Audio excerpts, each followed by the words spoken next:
One night, Henry and Gordon were alone with James.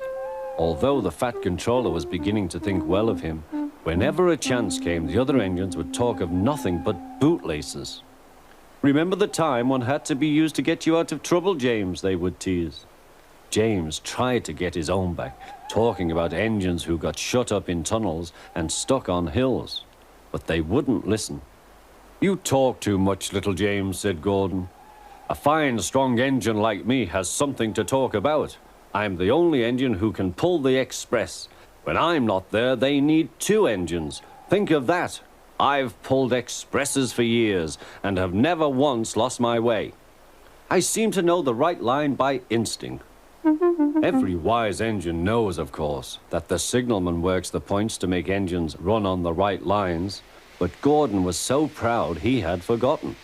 "Wake up, James," said Gordon next morning. "It's nearly time for the express." "What are you doing? Odd jobs?" "Oh, well, we all have to begin somewhere, don't we? Run along now and get my coaches. Don't be late." James went to get Gordon's coaches. They were all shining with lovely new paint. He was careful not to bump them, and they followed him smoothly into the station, singing happily, "We're going away, we're going away." "I wish I was going with you," said James. "I should love to pull the express and go flying along the line." Gordon, with much noise and blowing of steam, got ready to back onto the train.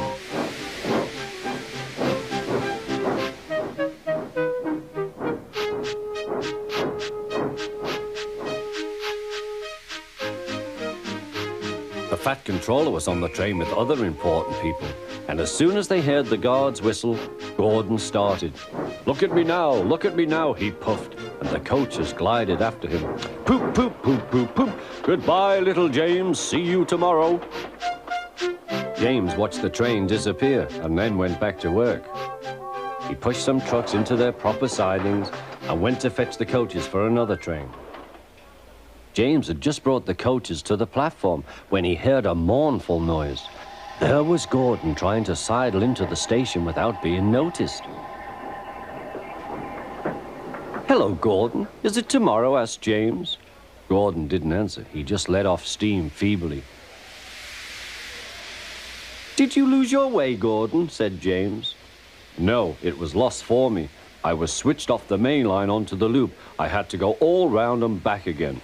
"Perhaps it was instinct," said James. Meanwhile, all the passengers hurried to the booking office. "We want our money back," they shouted.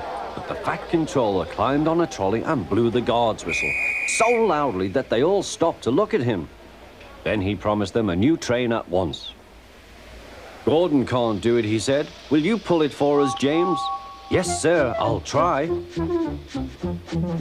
So James was coupled on and everyone got in. "Do your best, James," said the Fat Controller. Come along, puffed James. You're pulling us well, sang the coaches.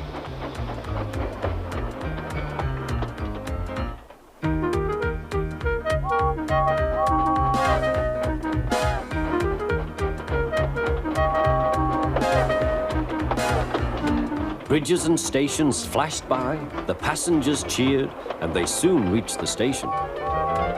Everyone said thank you to James, and the Fat Controller was very impressed. "Well done," he said. "Would you like to pull the express sometimes?" "Yes, please," answered James. Next day, when James came by, Gordon was pushing trucks. "I like some quiet work for a change," he said. "I'm teaching these trucks manners. You did well with those coaches, I hear." "Good, we'll show them." And he gave his trucks a bump. James and Gordon are now good friends.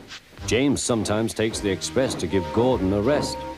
Gordon never talks about bootlaces, and they are both quite agreed on the subject of trucks.